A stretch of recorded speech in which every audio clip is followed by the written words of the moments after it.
Bonjour à tous, bienvenue dans cette table ronde qui a le désavantage de se passer pendant le déjeuner, mais je vous assure, ça vaut le coup. Je m'appelle Béatrice Hérault, je suis rédactrice en chef du média You Matter qui ambitionne d'accompagner les entreprises dans leur transformation écologique et sociale, donc un bien beau défi.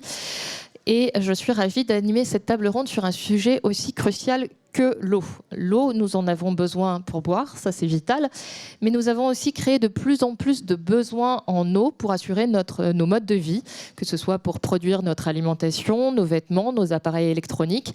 Une production qui s'accroît alors que l'eau, justement, ne coule plus de source. Les entreprises doivent donc apprendre à gérer cette ressource de moins en moins disponible et cela risque de s'aggraver avec le changement climatique. On prévoit plus 4 degrés en France en 2100, des précipitations estivales moindres, et donc il est probable que certains territoires français soient beaucoup plus durement et plus fréquemment touchés par les sécheresses. C'est en tout cas ce que nous apprend Explore 2, qui est une étude qui explore les futurs de l'eau à l'échelle du territoire, et selon les scénarios du GIEC, on en reparlera. Alors, quelles conséquences cela va-t-il avoir sur la ressource en eau, sur son utilisation par les industries et sur le partage de ce bien commun qu'est l'eau? C'est ce qu'on va voir avec nos 4 intervenants. Donc, on va commencer par Didier Chauffaille. Vous êtes directeur général de l'usine de caoutchouc EMAC et vous êtes également coprésident de la commission développement durable d'Elanova, qui est l'interprofession du caoutchouc. Camille Maissel, vous êtes Vous êtes ingénieur spécialisé en évaluation environnementale au cabinet Anthesis et vous avez beaucoup travaillé sur l'empreinte eau dans le secteur de l'agroalimentaire notamment. Charlotte Mine, vous êtes vice-présidente du développement durable chez Suez. Et Luc Tabary, vous avez un poste transversal à la coordination de l'eau et multi-usage chez EDF Hydro. Merci à tous les 4 d'être ici. Et on va commencer par faire un petit état des lieux du sujet, parce qu'on en a besoin, notamment sur la question de l'empreinte eau. Alors l'empreinte eau, on commence à en parler, notamment par exemple pour dire que une côte de bœuf va utiliser à peu près 15 000 litres d'eau, mais on ne sait pas exactement à quoi ça correspond toujours. Et aujourd'hui, on parle de l'empreinte eau aussi pour des industries. Alors à quoi ça correspond? Est-ce que c'est la même chose que l'empreinte carbone? Camille Maissel, est-ce que vous pouvez nous éclairer? Oui, bonjour à tous. Effectivement, l'empreinte eau, c'est quelque chose dont on a tous entendu parler dans les médias pour les produits du quotidien, que ce soit les produits alimentaires ou un t-shirt, par exemple, qui vaut 1300 litres d'eau. Donc, le principe, c'est de comptabiliser l'ensemble des consommation d'eau tout au long du cycle de vie d'un produit ou d'une organisation, au même titre qu'un bilan carbone. Donc on va comptabiliser les consommations d'eau à la fois directes mais aussi indirectes. Donc si on reprend l'exemple du t-shirt, on va prendre à la fois l'eau qui est nécessaire pour irriguer le champ de coton, l'eau qui est nécessaire à la transformation du t-shirt, mais aussi en arrière-plan, l'eau qui est nécessaire pour produire l'électricité qui va venir alimenter l'usine qui produit ce t-shirt. Donc ça, c'est à l'échelle d'un produit. C'est une méthodologie qui est basée sur le Water Footprint Network et qui est vraiment très utile pour communiquer sur cet enjeu qui est la ressource en eau. Au niveau des entreprises et des industries, on peut faire le même exercice qui permet déjà de faire un état des lieux hydriques, à la fois sur quelle ressource est utilisée, d'où est sa provenance, ensuite sur les quantités qui sont consommées, éventuellement sur la dégradation de la qualité de l'eau également. Et donc pour cela, on utilise un outil qui est l'analyse de cycle de vie, qui va reprendre la même méthodologie et qui va avoir des indicateurs qui permettent d'évaluer les impacts sur l'environnement de cette utilisation de la ressource en eau, à la fois du point de vue qualitatif, donc si on dégrade cette ressource en eau, et du point de vue quantitatif, donc quelle est la quantité d'eau qui est consommée. Et ça, c'est très utile déjà, comme je le disais, pour faire un premier bilan de l'état des lieux, pour chercher où optimiser son impact sur la ressource en eau, et aussi comme aide à la décision lorsqu'on va justement étudier différentes stratégies pour améliorer ces pratiques au niveau de l'eau et s'assurer que celle qu'on poursuit est vraiment bénéfique pour l'environnement. Et justement, Charlotte, vous le mentionnez vraiment comme un outil managérial pour les entreprises. Oui, en fait, pour compléter ce que dit Camille, moi je dirais qu'il y a 3 niveaux d'outils utiles pour les entreprises sur le sujet de la mesure de l'empreinte eau. Il y a un premier levier, un premier niveau qui est des outils de gestion de risque qui permettent d'identifier les sites en zone de stress hydrique. Donc c'est par exemple l'outil Aqueduc qui permet en fait assez rapidement d'aller mapper les sites industriels que vous pouvez avoir dans les zones de stress hydrique. Donc ça c'est un premier levier et un premier niveau. Le deuxième effectivement c'est la mesure de l'empreinte eau à l'échelle de l'entreprise, du site, du produit. Donc c'est un outil qui va compléter la carte eau des risques. Donc là c'est l'impact propre de l'eau, des données de volume, des données de qualité, mais attention qui est quand même à mettre en regard avec l'empreinte territoriale, puisque un litre d'eau Normandie vaut pas un litre d'eau en Espagne. Donc il faut bien avoir ça en tête. L'eau n'est pas complètement déconnectée d'un territoire. Et puis le troisième, mais en tout cas c'est avec ça qu'on peut commencer à travailler sur des plans d'action. Et puis après un troisième niveau pour les acteurs de l'eau, comme Suez, de surveillance des nappes, de surveillance des réseaux, comme des outils qui permettent finalement d'identifier de la maintenance préventive, et puis aussi des outils qui maintenant regardent la qualité écologique des milieux récepteurs, c'est-à-dire des milieux aquatiques, et qui en fait regardent très concrètement l'état de la biodiversité pour voir comment les milieux réagissent et si il y a problématique et comment les traiter. Donc on est passé un peu d'une mesure préventive à une mesure réaliste de l'impact. Donc ça c'est assez intéressant pour voir vraiment réellement quel est l'état des nappes et quel est l'état des milieux. Et alors qu'est-ce qui consomme le plus aujourd'hui dans notre économie, Camille ? Oui, alors effectivement, on peut refaire un petit point de définition déjà sur la consommation d'eau. Quand on parle d'eau consommée, il faut faire la différence avec l'eau prélevée. Donc l'eau consommée, c'est l'eau qui est prélevée, qui est non restituée au milieu. Il y a 3 manières de consommer de l'eau. La première, ça va être au niveau de l'évaporation. Une eau qui est utilisée pour irriguer un champ et qui s'évapore, on considère qu'elle ne va pas repleuvoir à l'endroit à laquelle elle a été utilisée. Donc elle repart dans le grand cycle de l'eau et donc on vient priver la ressource en eau locale. Ensuite, ça va être l'incorporation dans un produit, une bouteille d'eau qui peut être exportée partout dans le monde, ou un produit agricole, une pastèque qui est composée à 98% d'eau. Et la troisième, c'est le transfert dans un autre bassin. Donc par exemple, un canal ou une zone littorale où l'eau va être rejetée dans la mer et donc elle ne vient pas recharger les nappes locales. Donc déjà, ça c'était juste pour le point sur l'eau consommée. Et aujourd'hui, quels sont les secteurs qui consomment le plus d'eau ? Donc en premier, c'est l'agriculture, avec près de 60% de l'eau consommée en France. Ensuite, ça va être l'eau potable, 28%. Ensuite, l'eau utilisée pour le refroidissement, on en reparlera pour la production d'électricité notamment. Et les usages industriels représentent 4% de l'eau consommée en France. Mais ça reste quand même une part considérable.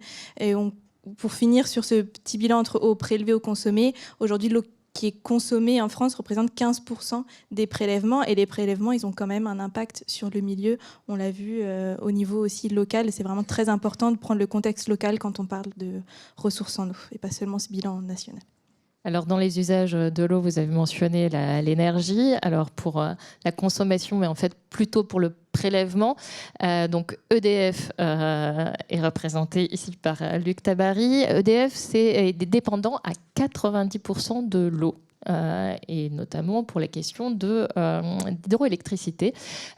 Pourquoi est-ce que, quelle part déjà l'hydroélectricité compte dans cette dépendance, et puis pourquoi, à quoi ça va servir l'hydroélectricité, à quoi on va utiliser l'eau pour l'hydroélectricité?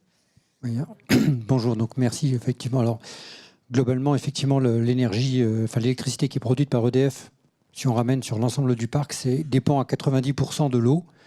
Alors, le gros de la production sont évidemment les centrales nucléaires qui ont besoin d'eau comme liquide, comme fluide de refroidissement essentiellement. Donc, on va retomber sur la discussion qu'on a eue sur prélèvement et consommation. Je peux éventuellement j'y reviendrai un peu après. Et vous me posiez la question particulièrement pour l'hydroélectricité, pardon. L'hydroélectricité, ça coule de source, je vais envie de dire.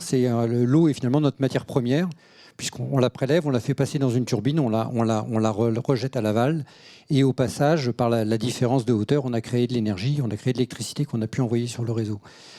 La petite subtilité pour l'hydroélectricité, c'est un point quand même qui me tient particulièrement à cœur, c'est que c'est une énergie renouvelable, c'est la première des énergies renouvelables pilotables.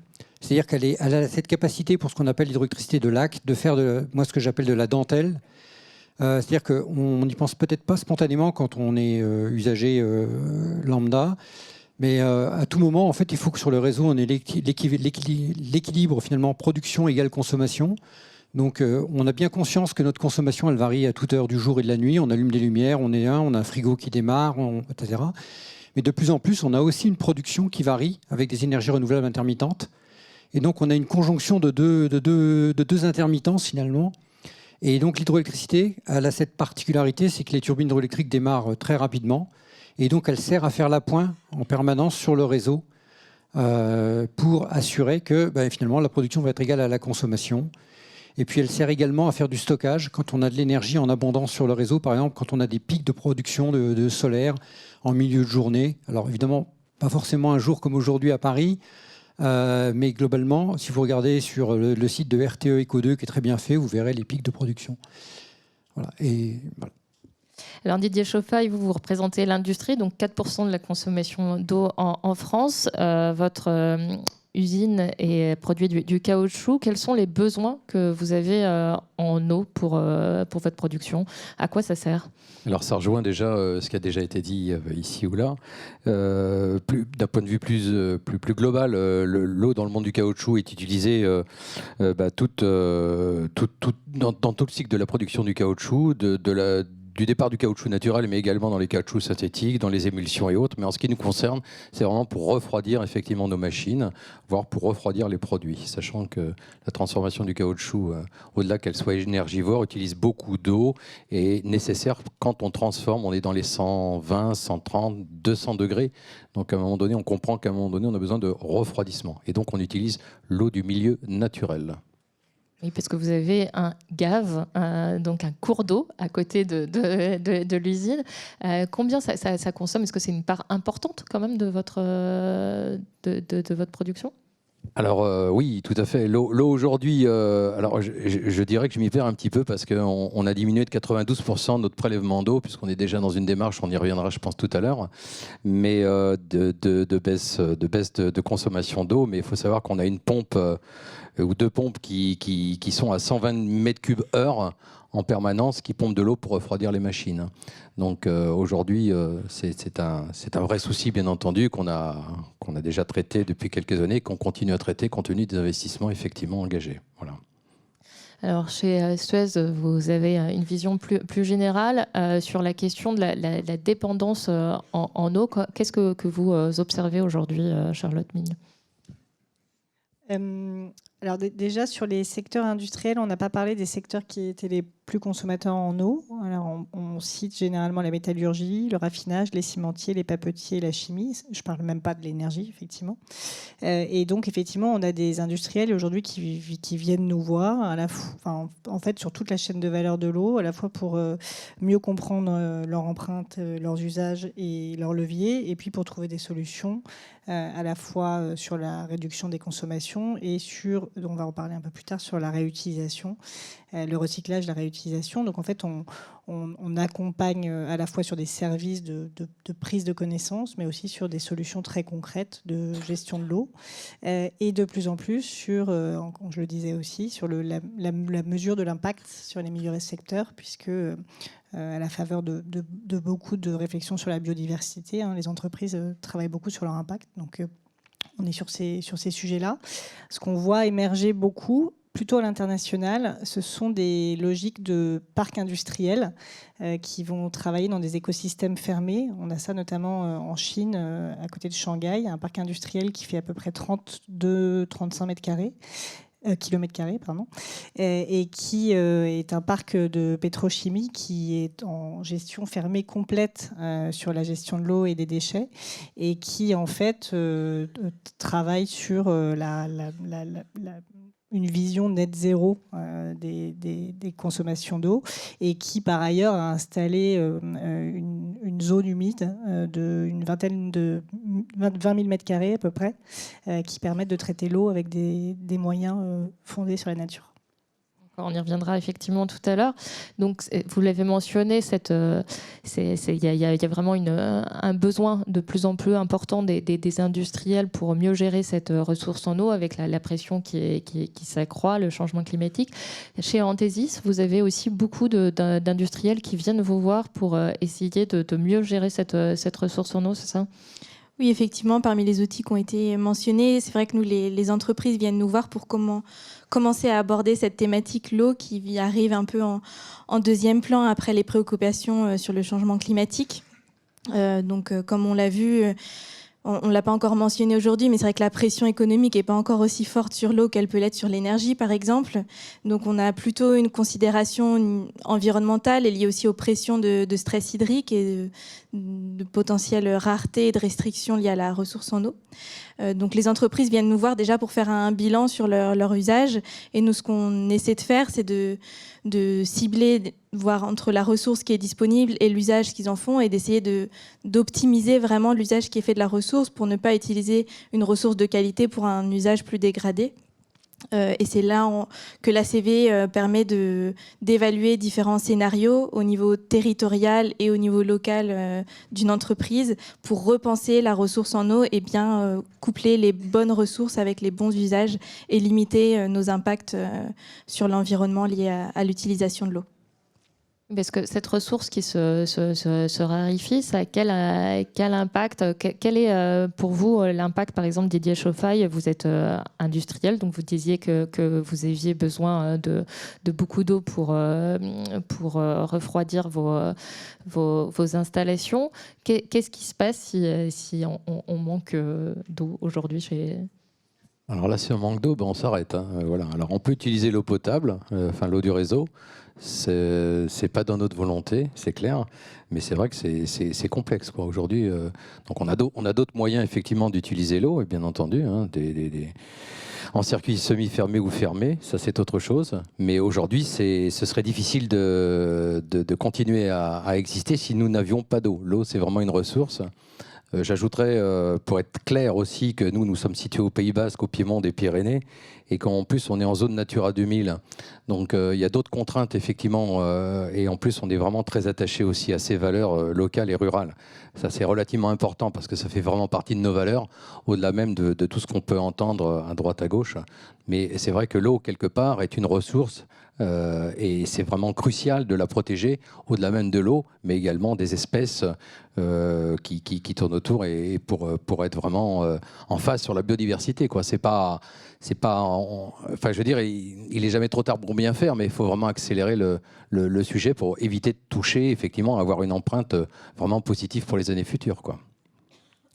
Oui, je voulais réagir sur le fait qu'il y a quand même beaucoup d'entreprises qui commencent à évaluer très concrètement le prix de l'eau qui manque par des business models économiques qui en fait regardent le coût d'arrêt de production, le coût de faire venir en camion-citerne de l'eau pour des usages.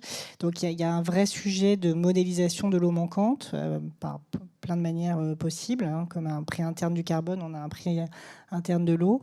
Et puis c'est aussi un sujet de, vous le disiez, de bonne gestion du territoire. C'est-à-dire qu'il y a des conflits d'usage qui sont de plus en plus importants, de plus en plus fréquents. Et donc les entreprises doivent aussi savoir gérer l'eau en bonne intelligence, à la fois avec les agences de bassin et l'État, mais aussi avec les territoires. Donc c'est un sujet absolument critique. Je voulais juste ajouter effectivement que toute notre approche effectivement se fait par définition, ça peut paraître une évidence, mais que l'agence de l'eau systématiquement, ou la police de l'eau, ou toutes les instances effectivement, voire la Ligue de protection des oiseaux de façon générale, pour effectivement trouver les meilleures solutions en commun et pas faire notre solution dans notre coin. Et donc effectivement s'attacher au territoire, qu'est-ce que l'entreprise peut apporter au territoire et qu'est-ce que le territoire peut apporter à l'entreprise.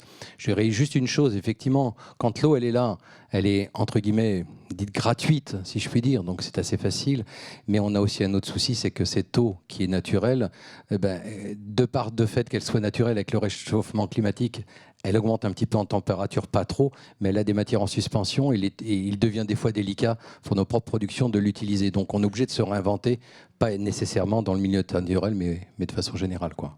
Et on va y venir aussi. Juste peut-être avant, Luc Tabary, sur la question de la gestion de l'eau. On pense par exemple pour l'hydro au barrage de Serre-Ponçon qui en 2022 était à un niveau très bas.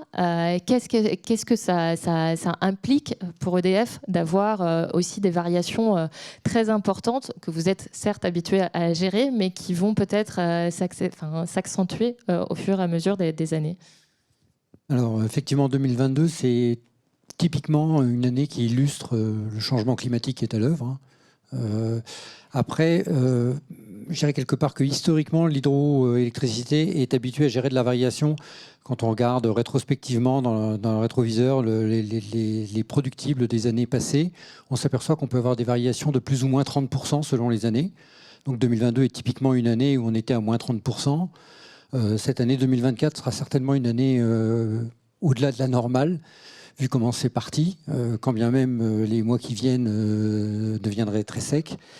Donc du coup, on s'est habitué à gérer cette variabilité. C'est-à-dire qu'il a fallu qu'on investisse lourdement, mais depuis 1946, en fait, depuis la création d'EDF, on a un service d'ingénierie avec des outils de prévision, de prédiction, avec des modélisateurs, avec un service hydrométéo en propre, avec des stations hydrométéo et des stations de mesure d'enneigement.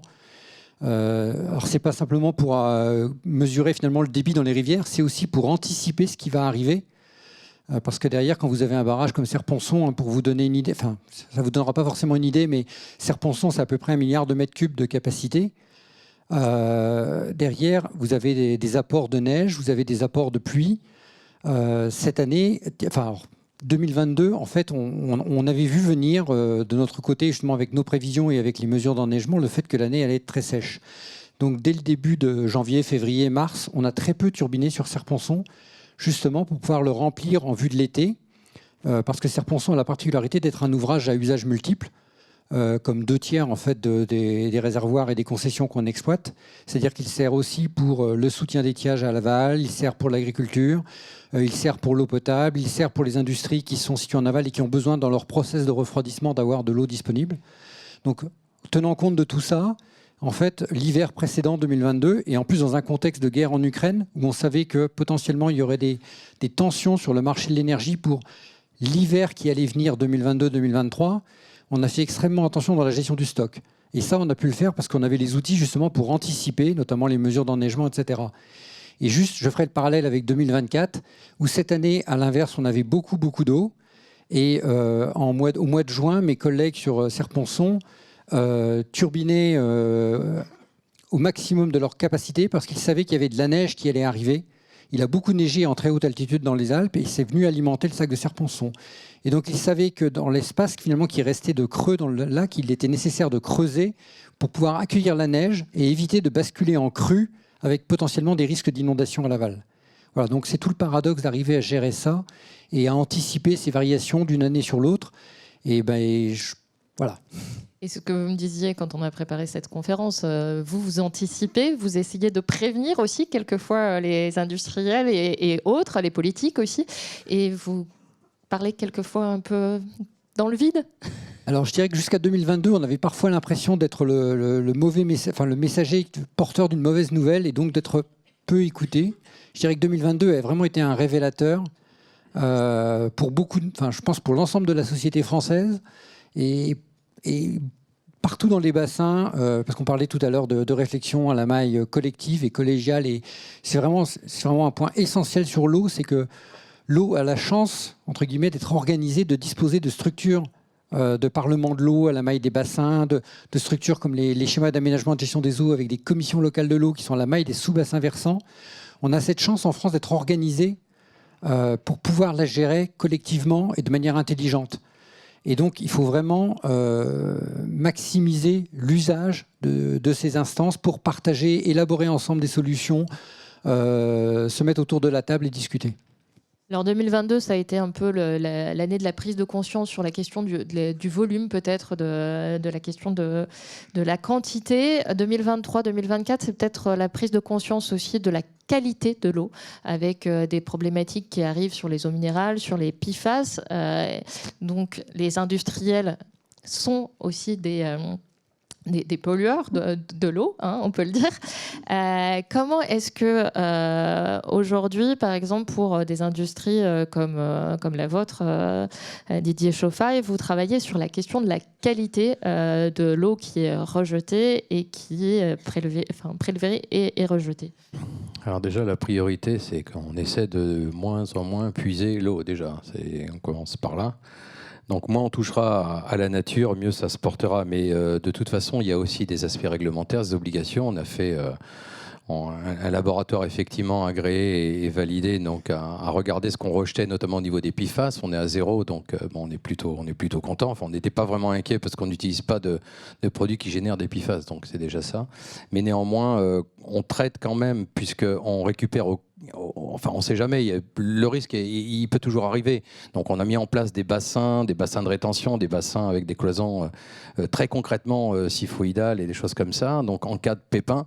Et puis on a des déshuileurs pour éviter effectivement de rejeter éventuellement le moindre produits hydrocarbures.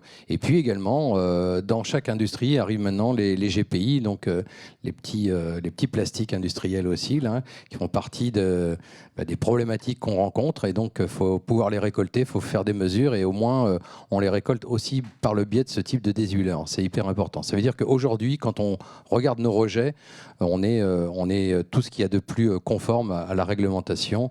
Et globalement, donc, on n'a pas de souci avec ça. Mais on est extrêmement suivi par l'ADREAL, bien entendu, quoi. Voilà.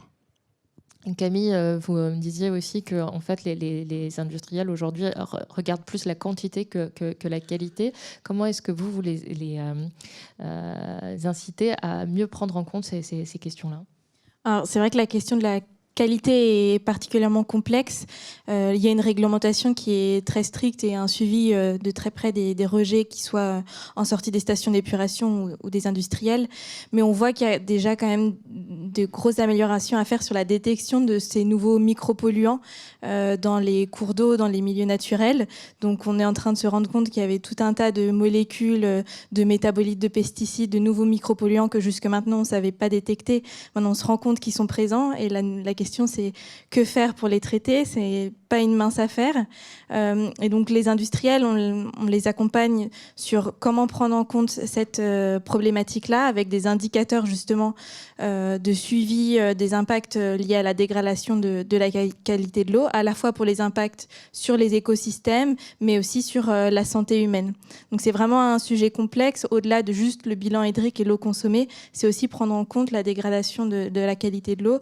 Et c'est des outils qui sont encore peu utilisés, peu maîtrisés, et qu'on essaie de proposer et de mettre à disposition des industriels.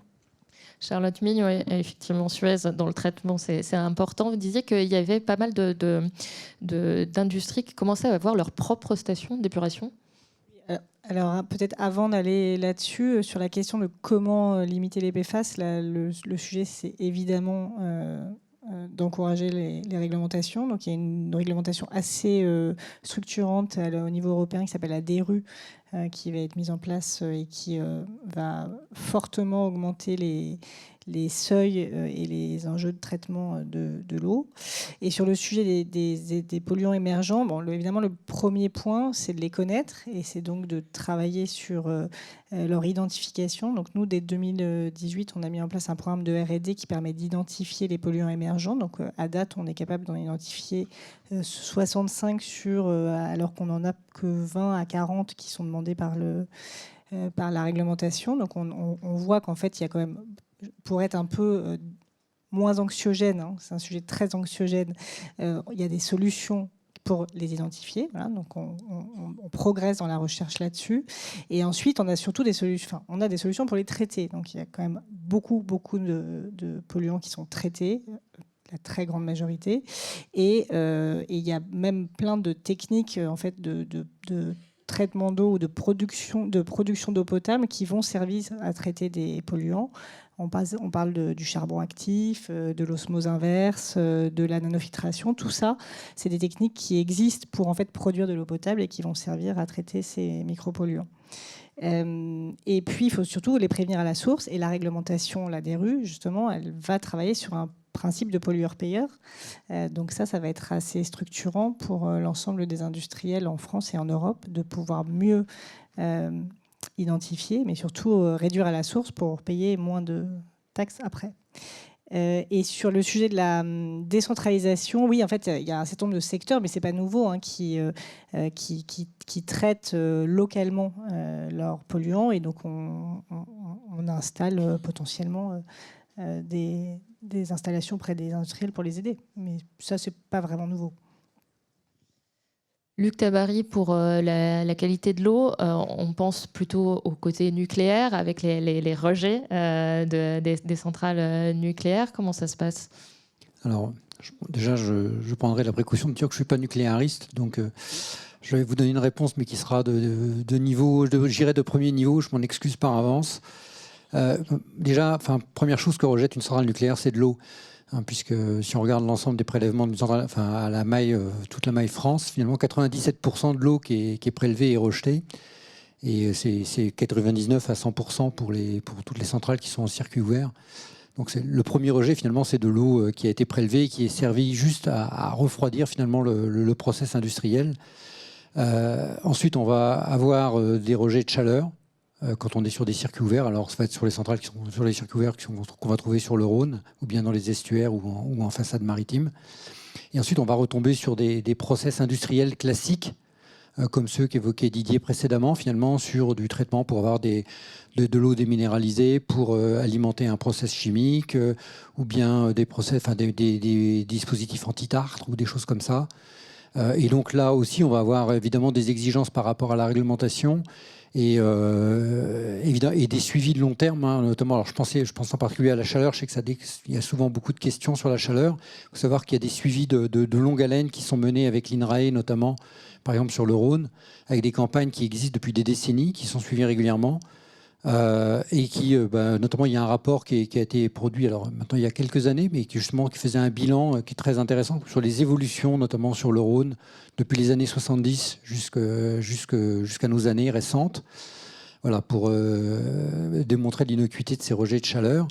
Et je dirais qu'on est quelque part dans la même préoccupation que ce qu'évoquait Didier sur la prise en compte des rejets, avec aussi cette surveillance des rejets de nouveaux polluants comme les PFAS, etc., où parfois on s'aperçoit en faisant des mesures en amont et en aval qu'en fait ils sont présents en entrée de process, ce qui nous pose question puisque quelque part on vient nous demander des comptes sur ce qui est en sortie de process alors qu'en fait ils sont déjà présents dans le milieu naturel.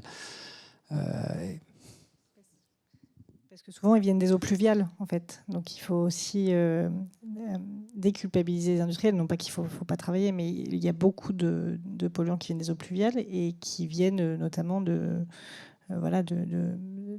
bitume, des pneus, voilà. Ces sujets-là, c'est important. Qui sont aussi des industriels. Des industriels, de fait. Quand même. Ok, donc là, effectivement, ça demande aussi des traitements, des infrastructures qui ont un coût. Par exemple, comment est-ce que, Didier Chauffaille, vous travaillez à valoriser aussi tous ces coûts, parce que vous me disiez que ça pouvait être quelques millions quand même d'euros d'investissement pour travailler sur des circuits fermés, sur du traitement. Comment est-ce que vous prenez ce coût en compte et comment est-ce que vous pouvez le valoriser, sachant que l'eau aujourd'hui coûte très peu cher, effectivement? Alors, je reviens à nouveau sur nos valeurs en disant qu'il faut protéger la nature, mais que tout ne se fait pas en claquant des doigts. Donc, il y a quand même, de toute façon, on n'y oppose pas à faire des profits dans l'entreprise, mais les profits, on s'en sert aussi pour faire en sorte d'avoir une empreinte positive pour les générations futures. Donc, c'est vrai que c'est plusieurs millions d'euros. Nous, aujourd'hui, alors je ne sais pas si on peut en parler maintenant ou ce sera pour plus tard, mais c'est clair que quelque part, on a pris un tournant et en discutant avec l'agence de l'eau, avec d'autres, pour nous équiper en groupe en groupe froid, donc on est en circuit semi-fermé. Et donc, du coup, c'est pas qu'une vision, si vous voulez, sur l'eau. c'est tout simplement, d'abord, on en prélève moins dans le milieu naturel, mais ensuite, effectivement, on passe par de la thermorégulation. Alors, je sais pas, je vais peut-être en perdre quelques-uns, mais nos machines sont obligées d'être refroidies, mais quand on les refroidit un peu trop, il faut les réchauffer aussi. Donc, effectivement, ça peut être compliqué, mais pour les réchauffer, on utilise aujourd'hui de la vapeur. La vapeur, elle utilise le gaz, et donc on est en train d'arrêter le gaz aussi, on est en train de décarboner. Donc, ça fait depuis 2006 qu'on est sur ces actions-là, si vous voulez. Donc, c'est pas d'aujourd'hui, mais rien ne se fait en une journée, quoi.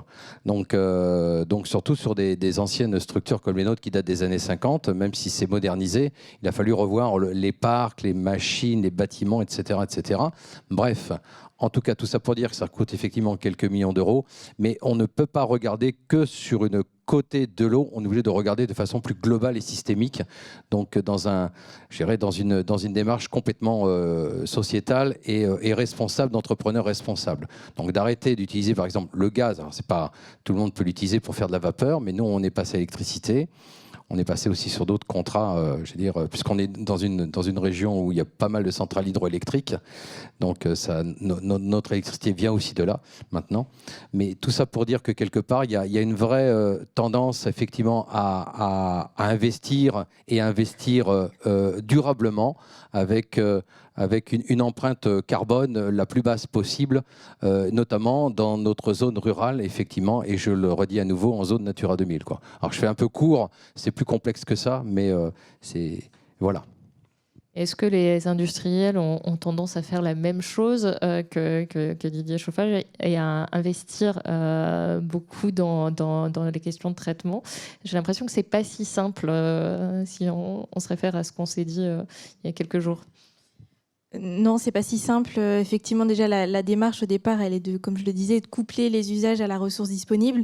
Donc, en fonction de la localisation de l'entreprise, on va déjà regarder quelle est la ressource disponible. Est-ce qu'on est en zone littorale ou continentale? Est-ce qu'on est dans une zone aride ou à climat tempéré? Et on va comparer du coup les différentes possibilités d'approvisionnement en eau. Et si on met par exemple des solutions de traitement ou de réutilisation d'eau non conventionnelle, nous on va venir pour donner des éléments chiffrés pour aider à la prise de décision, pour dire ok, on a cette solution-là qui existe, mais on va la comparer à l'ensemble des ressources en eau disponibles et on va regarder quelle est vraiment la meilleure solution au niveau environnemental pour répondre à un usage précis, tout en gardant à la fois la visibilité locale et du territoire, en répondant à l'ensemble des usages, qu'ils soient domestiques, industriels ou autres. Donc c'est vrai que la question, elle est complexe et elle n'est pas seulement au niveau de l'industrie. Charlotte, sur la question des coûts?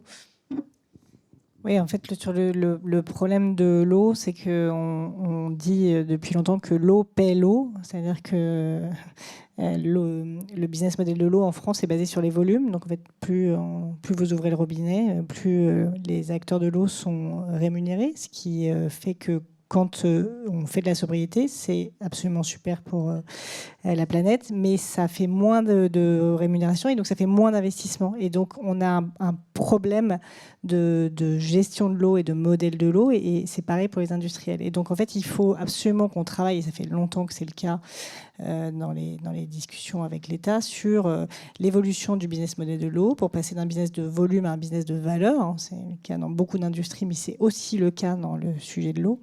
Et donc, voilà, il y a déjà des choses qui sont faites. La tarification progressive, c'est un pas. Les contrats qu'on peut avoir basés sur des objectifs de réduction de volume, c'est aussi des choses qui se font de plus en plus. On a un contrat de cette nature à Brive, par exemple, avec des objectifs très ambitieux de moins 21% de prélèvement d'eau en 5 ans. Donc, et les acteurs sont rémunérés autour de ça. Donc voilà, il faut qu'on passe d'une logique où les investissements vont pouvoir être permis et en même temps, on continue à réduire le prélèvement sur l'eau.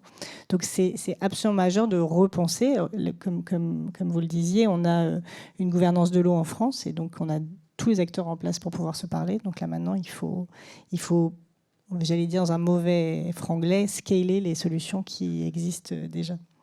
Et un autre sujet sur la rémunération, plutôt, on a dit que 70% de l'eau est utilisée dans l'agriculture. Un des leviers, c'est ce qu'on appelle le paiement pour services environnementaux. Quand on rémunère directement les agriculteurs pour qu'ils changent, ou en tout cas qu'ils fassent évoluer leur mode de production et les sujets autour de l'eau, donc pour réduire les intrants, modifier les pratiques, rajouter des haies, passer en bio. Donc là, en fait, on va aller rémunérer les agriculteurs avec un montant en euros par hectare pour pouvoir les aider à faire cette transition. Et donc ça, c'est assez intéressant pour pouvoir faire évoluer les pratiques dans certains secteurs.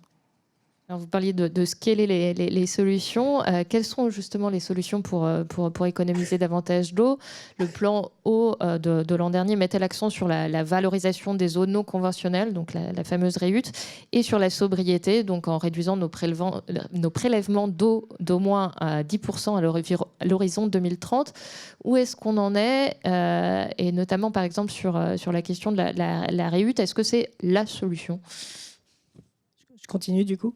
Donc effectivement, sur le plan haut du gouvernement, l'objectif, c'est 1000 projets REUT d'ici 2027.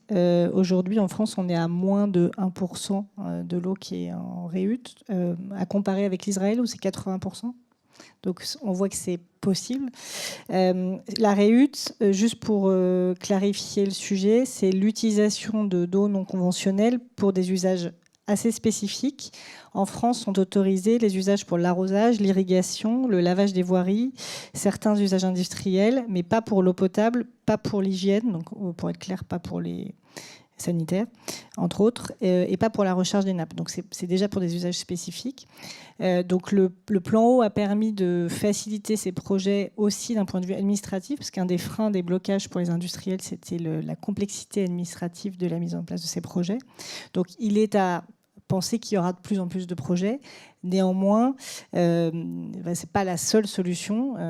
Nous, chez Suez, on a l'habitude de dire qu'il y a un triptyque classique qui est « j'économise l'eau ». Donc, il y a beaucoup de choses pour économiser l'eau, qu'on soit un industriel ou un particulier, et notamment les solutions digitales font partie des solutions, et l'accompagnement aux usages. Ensuite, il y a effectivement le recyclage et la réutilisation. Donc, on peut réutiliser des eaux non conventionnelles, on peut aussi recycler, ça se fait évidemment beaucoup, les eaux pluviales ou les eaux usées.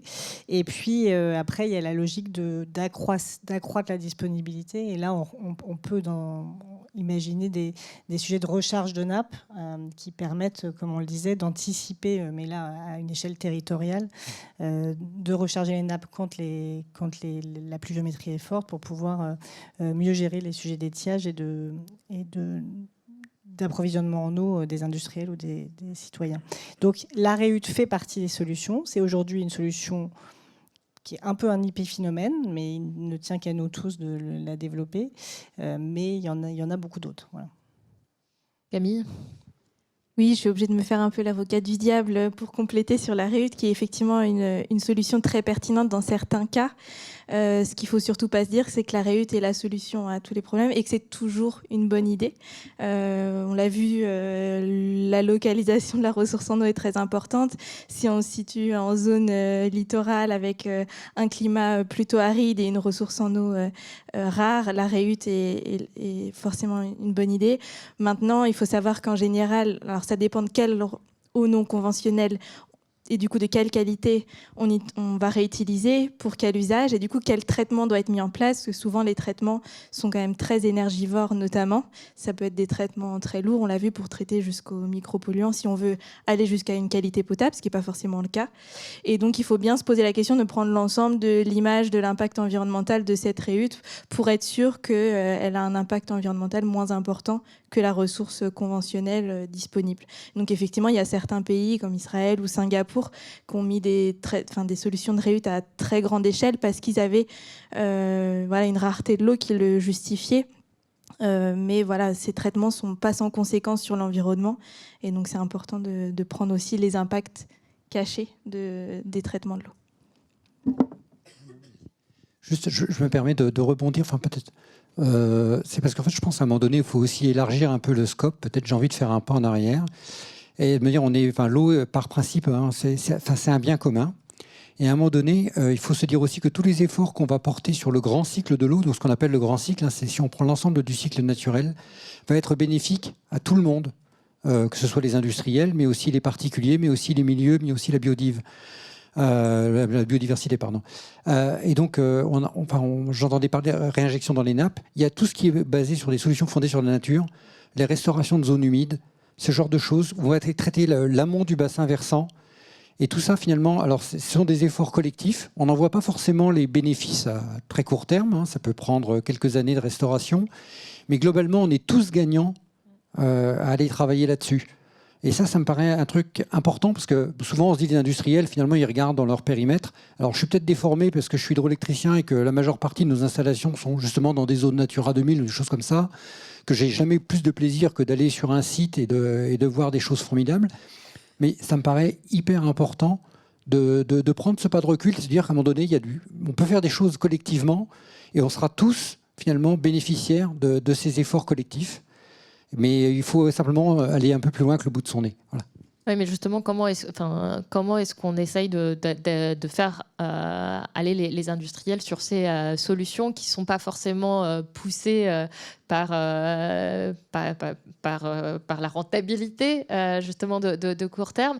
Comment est-ce qu'on va sur ces solutions qui existent, qui sont effectivement très bénéfiques pour l'ensemble des parties prenantes, mais qui manquent quand même un peu de visibilité? Alors, ça manque de visibilité peut-être aussi par rapport à ce qu'on fait. Enfin, alors là, pour le coup, on n'en avait pas parlé quand on a préparé cet atelier, mais voilà. Moi, je pense, nous, on gère un énorme espace foncier autour de nos aménagements, hein, du foncier qu'on a en propre ou du foncier qui est concédé par l'État, puisque les concessions hydroélectriques sont des propriétés de l'État qu'on exploite par délégation de service public. Et en fait, on essaye d'adopter dans les règles de gestion de notre foncier, justement, des règles qui vont être bénéfiques à l'environnement de manière générale et développement de zones humides. Je vous dis, on a 80% de nos sites sont à moins de 500 mètres ou dans des zones Natura 2000. On a des tas de zones dans lesquelles on travaille en partenariat avec des conservatoires d'espaces naturels, des choses comme ça, pour mettre en place des mesures en lien avec les agences de l'eau qui sont prêtes à financer. Je passe un message au passage, parce que c'est quelque chose qui me... Alors les industriels peuvent être aidés par les agences de l'eau. C'est limité généralement entre 40 et 60%. Je fais à la grosse. Hein. Plus vous êtes une grosse entreprise, moins vous allez être aidé. Mais grosso modo, ça veut dire que pour la collectivité, quand j'aide un industriel, finalement, je mets 40 et je vais récupérer 100 de travaux. Donc finalement, j'ai un bras de levier de 2,5. Donc pour la collectivité, c'est vraiment pas idiot d'aider un industriel à faire des travaux sur des zones Natura 2000, etc., s'il est prêt à y aller.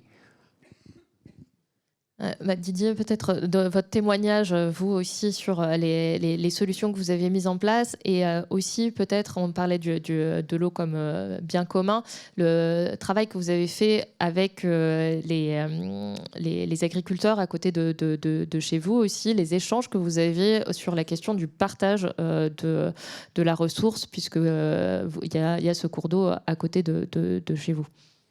Oui, donc effectivement, moi je suis dans une zone... Je le répète à nouveau, Natura 2000 au Pays Basque. Et effectivement, on est emprunt. Alors, il y a aussi des agriculteurs qui travaillent dans l'entreprise. Donc, du coup, ils sont tout à fait au fait de ce que l'on fait. On ne peut rien cacher. C'est pas possible. D'un autre côté, on ne va pas vraiment chez les agriculteurs voir ce qu'ils font. Ça, c'est encore différent. Mais on est vraiment entouré aussi d'agriculteurs et de maisons. Et c'est vrai que, on se doit de discuter avec les riverains. Alors, ce qui est un peu dommage, c'est qu'on avait fait aussi tout un tas d'autres aménagements pour accéder au site, pour éviter de polluer, faire passer des camions dans les petits villages, etc. Vous allez voir où je veux en venir. Et puis maintenant, on se retrouve, on est toujours, nous, à côté du GAF, ça ne change pas, on ne va pas le déplacer. Mais il devait y avoir aucune construction de maisons particulières. Puis finalement, pour des raisons de PLU, maintenant, on a des maisons qui s'approchent de plus en plus de chez nous. Alors, ça ne nous pose pas une grosse difficulté, mais je veux dire, on ne peut pas faire autrement que discuter avec les riverains, non pas pour les avoir contre nous, mais pour les avoir avec nous et pour construire ensemble des choses. Donc, avec les agriculteurs, effectivement, il y a des discussions régulières. Alors, au Pays Basque, c'est un petit peu particulier parce que on a notre propre franchise, mais on a affaire à des gens extrêmement éveillés et qui sont plus proches de l'agroécologie des fois que l'écologie intensive, sachant que je suis dans une région aussi où vous avez trois grosses coopératives agricoles que je nommerai pas ici, et qui gèrent les sols de façon un petit peu différente. Donc nous, ce qu'on recherche, parce que nous aussi, on a aussi quelques hectares de terrain qu'on a en agriculture, mais qu'on fait en sorte effectivement de ne pas d'utiliser l'eau à outrance. Et même si on fait du maïs aussi, eh bien, on n'utilise pas du tout l'eau puisée dans les nappes phréatiques ou ailleurs. On se débrouille autrement avec un autre enrichissement de la terre. Donc, si vous voulez, quelque part... eh bien, l'eau, on essaie d'en prendre soin. Alors, on a aussi des programmes avec les agriculteurs. On n'avait pas trop parlé de ça, finalement. Ça me vient à l'idée, ça.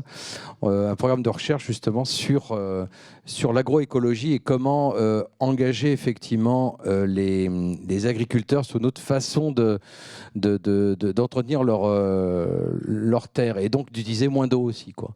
Donc, il y a un programme de recherche aujourd'hui qui est en train de se faire avec l'Université de Pau depuis 3-4 ans. Mais voilà ce que je peux dire un petit peu sur l'eau et la protection. Non, juste pour compléter, tout ce que vous dites est très vrai. Je crois qu'il faut surtout qu'on passe collectivement d'une gestion structurelle, enfin une gestion, on va dire, épiphénomène de l'eau, c'est-à-dire ou réactive sur l'eau, à une gestion structurelle de l'eau. Et donc ça va à pour tous les niveaux. Les entreprises doivent se professionnaliser sur les sujets de mesure d'empreinte d'eau et surtout de connaissance des solutions et de mise en place des solutions. Et les solutions, elles sont par nature, comme les sujets biodiversité, des solutions locales. C'est la même chose pour nous, citoyens, qu'il faut qu'on ait une logique de connaissance des sujets de l'eau et d'approche de sobriété qui ne soit pas une approche estivale. Tiens, je suis dans le sud-est, il fait chaud et donc je fais attention. Mais un peu comme on a travaillé ces sujets d'énergie ces dernières années, passer sur une logique systémique de prévention sur les sujets de l'eau. Camille, peut-être avant de passer la parole à la salle, quand on a préparé aussi, vous parliez de vision aussi peut-être territoriale, d'écologie industrielle, notamment aussi quand même pour les agriculteurs. Comment est-ce que vous voyez ces solutions aussi communes qui se mettent en place ? Effectivement, ça a été un petit peu évoqué avec l'exemple en Chine, mais les industriels ont tout intérêt à parfois se rassembler en collectif pour répondre à ces questions de ressources en eau, comme plein d'autres questions liées aux impacts environnementaux. Et sur la question de la ressource en eau, effectivement, on a parlé de REUT, où je disais que ce n'était pas toujours une bonne idée. En tout cas, il faut se poser la question de quel traitement on met en place et quel impact ça peut avoir sur l'environnement. Mais voilà, si on utilise... parce qu'encore une fois, la REUT ne fait pas économiser de la ressource en eau, puisque c'est de l'eau, certes, qui n'est pas prélevée, mais qui n'est pas non plus rejetée. Donc ce qu'on économise, c'est du traitement, de l'acheminement et toutes les infrastructures qui sont autour, sauf, encore une fois, si on est en zone littorale. Mais il y a plein d'initiatives qui existent pour réutiliser les eaux usées, notamment en agriculture pour l'irrigation, puisqu'on sait que voilà, c'est un secteur qui consomme énormément d'eau. Il y a aussi des industriels qui se mettent à réfléchir, à faire un mapping de leurs usages de l'eau et de réfléchir quelle est vraiment la qualité nécessaire pour chaque usage. Et peut-être en réfléchissant collectivement, on va pouvoir identifier des nouveaux gisements d'eau qui vont répondre à ces usages-là et donc faire baisser la pression sur la ressource locale. Donc il y a vraiment toute cette dimension collective à essayer de mettre en place et territoriale, bien sûr, avec la ressource, les usages aussi autres, domestiques, la réutilisation des eaux de pluie, puisqu'on l'a vu, voilà, il y a plein de solutions qui existent, les solutions fondées sur la nature, plein de traitements qui existent et qui permettent de coupler ces ressources disponibles avec les usages qu'on a en face. J'avais plein d'autres questions, mais vous en avez sûrement aussi. Est-ce que vous avez une ou deux questions et est-ce qu'il y a un micro qui circule dans la salle? Oui, monsieur.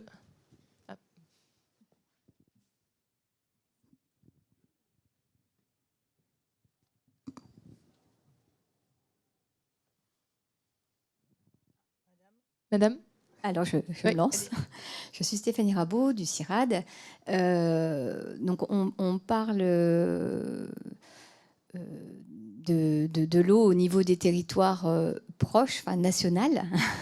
Et moi, je voudrais savoir, alors je ne sais pas du tout, par exemple, d'où provient le caoutchouc, enfin la matière première qui sert à faire le caoutchouc, etc. Mais du coup, comment on travaille également avec les pays. Enfin, on parle d'ACV, donc analyse de cycle de vie, ça intègre l'amont et l'aval. Du coup, comment les entreprises accompagnent également la chaîne de valeur à partir de l'amont jusqu'à l'aval, dont on a pas mal parlé pendant cette session. Je vais juste passer la parole à monsieur et puis après je vous laisse répondre. Merci, oui, Michel Pierson. J'ai une question. On a parlé de l'allocation des ressources. Est-ce qui fait, excusez mon ignorance, les arbitrages dans les allocations de ressources? Est-ce que ça existe? Est-ce qu'il y a une autorité aujourd'hui qui fait les arbitrages? Effectivement, bonne question également. Alors, arbitrage l'eau et en France, c'est une ressource qui est un bien commun. Et en ultime retour, s'il y a besoin, c'est l'État qui doit arbitrer. Donc en local, c'est le préfet qui va prendre une décision, un arbitrage et prioriser des usages si besoin. Sachant que le code de l'environnement est clair. La priorité, c'est l'eau potable, les milieux. Et ensuite, tout le reste. Sur la chaîne d'approvisionnement? Oui, je peux en dire un mot parce que le CIRAD, je connais un peu, effectivement.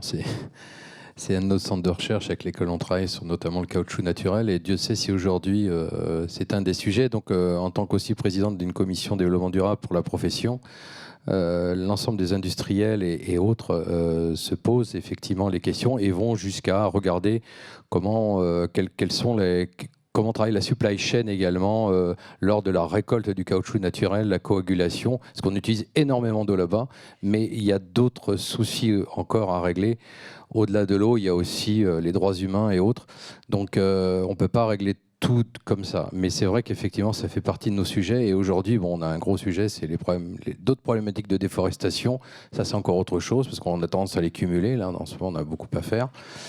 Donc, du coup, entre le cacao, le café, le caoutchouc naturel et tout ça. Mais c'est vrai que pour l'eau, effectivement, il y a une démarche effectivement collective avec les grands groupes, notamment pneumatiqués, pour ne pas se voiler, et avec notamment le TRMA à partir de l'Europe, qui travaille sur ces sujets, effectivement, sur la supply, ouais, effectivement.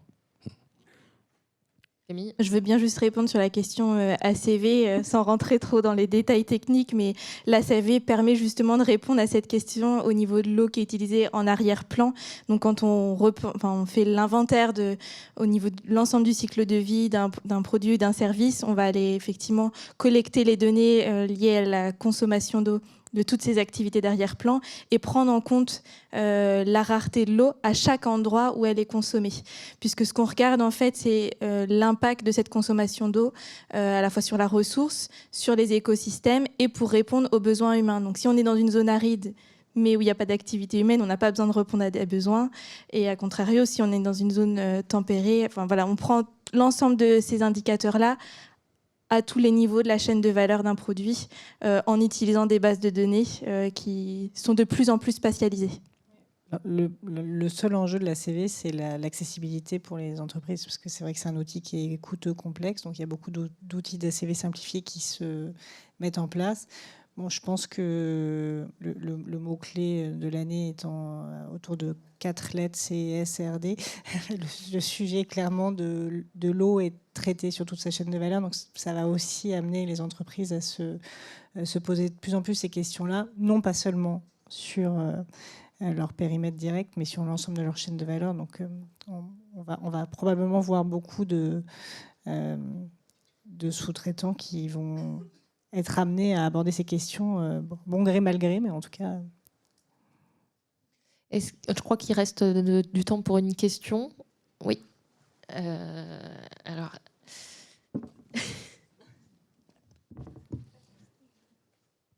Moi, j'aurais peut-être 2 questions, mais je vais déjà poser une. Pour tout ce qui est usage de l'eau pour refroidir des machines, etc., est-ce qu'il y a une loi, une obligation qui fait que les entreprises devraient être en cycle fermé et pas prélevées pour rejeter quelque chose potentiellement pollué après? Est-ce que c'est en cours de discussion? Parce que ce sera peut-être la solution pour arrêter de polluer les eaux. Deuxième question. L'eau, aujourd'hui, on ne prend pas du tout en compte dans notre calcul de l'empreinte carbone. Est-ce qu'il y a un moyen de l'inclure ou c'est vraiment un truc qu'on doit faire à côté? Il y avait une autre question, peut-être juste là. Et Je vous laisse répondre après. Sur la première question, il n'y a pas de réglementation aujourd'hui en France. Enfin, pas strict sur le fait d'avoir un usage circulaire de l'eau pour l'industrie. Et à ma connaissance, il n'y a pas de discussion aussi poussée là-dessus. Donc voilà, dommage. Après, je dirais qu'il y a l'agenda 2030 quand même qu'on peut suivre. Alors, il n'y a pas une obligation de s'inscrire dedans, portée par le pacte mondial de l'ONU, notamment. Mais je suis ce que vous dites aussi, il n'y a pas de réglementation. Alors, sauf si quelqu'un dans la salle dit le contraire. Mais en tant qu'industriel, effectivement, c'est notre ressort, effectivement, d'être plus vertueux, bien entendu. Voilà, et de moins polluer, bien entendu, aussi. Ouais. Oui, enfin, oui, justement, juste pour compléter, c'est-à-dire qu'il n'y a pas non plus, un industriel ne peut pas venir s'installer au bord d'une rivière et prélever de l'eau. C'est quand même soumis à des dossiers d'autorisation, de déclaration, etc. Enfin... Oui, personnellement, excusez-moi, moi je suis ICPE, on est presque Céveso. Donc effectivement, on a quelques obligations vis-à-vis de la DREAL, notamment, vis-à-vis de toute instance, et la police des lots et autres. On ne peut pas faire n'importe quoi, bien entendu. Hein. C'est clair. J'ai 2 questions, mais très rapidement. Comment promouvoir les bonnes pratiques chez les consommateurs d'eau, à travers les médias, par exemple? Et d'autre part, comment renforcer l'accès à l'eau à l'étranger, notamment la concentration des puits dans les pays où l'accès à l'eau reste très compliqué? Je réponds très succinctement à la deuxième partie de la question, la première question, juste sur le bilan carbone. Effectivement, le bilan carbone, on va regarder les effets sur le changement climatique en faisant l'inventaire de l'ensemble des émissions de gaz à effet de serre. Donc, on ne prend pas l'impact sur la ressource en eau, comme on ne prend pas l'impact sur la biodiversité ou sur la santé humaine. Donc, pour prendre en compte ces autres composantes, indicateurs, il faut basculer du bilan carbone à une ACV. Voilà, c'est une méthodologie qui est semblable et qui rajoute juste d'autres indicateurs à l'évaluation. Et sur les sujets des bonnes pratiques pour les consommateurs finaux, hein, c'est bien votre première question, il y a plein de choses à faire. D'abord, évidemment, il y a le sujet de la télérelève, hein, donc le compteur d'eau qui permet de à la fois mieux maîtriser et d'informer le consommateur final de sa consommation ou des déviances. Et il peut y avoir de la tarification environnementale, c'est-à-dire des tarifications qui vont encourager une réduction des consommations d'eau. Il y a aussi d'ailleurs des tarifications sociales, hein, qui permettent de prendre en compte les ménages à plus faible revenu. Ça n'a pas grand-chose à voir avec l'impact environnemental, mais les deux étant souvent liés, c'est important de le dire. Et puis après, il y a plein d'outils. On commence à avoir des communes qui donnent des pommeaux de douche qui changent de couleur.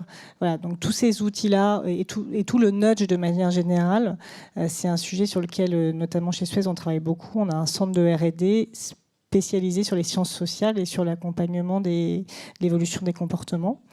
Et sur le sujet de l'accès à l'eau, alors le droit à l'eau est un droit universel. Ça fait partie d'ailleurs des SDGs, des objectifs de développement durable. Merci. En fait, c'est de la même manière que c'est une logique territoriale, c'est une logique de pays. C'est-à-dire que on va donner de l'accès à l'eau avec beaucoup de programmes publics-privés. Il y a beaucoup d'associations, il y a des financements internationaux qui aident le développement de l'accès à l'eau. Et puis après, à côté du business, il peut y avoir des actions d'ONG qui vont travailler sur de la gestion décentralisée. Mais globalement, il y a une logique de gouvernance de l'eau mondiale qui existe au niveau de l'ONU, qui est aussi répliquée au niveau de l'Europe et qui travaille beaucoup de manière globale sur l'accès à l'eau et surtout aux services d'assainissement, parce qu'il y a l'accès à l'eau potable et les services d'assainissement. Donc c'est une vaste question, c'est difficile de répondre comme ça, mais on pourra s'en parler à la fin. Et justement, c'est la fin, il est 14h. Merci à tous pour cette session.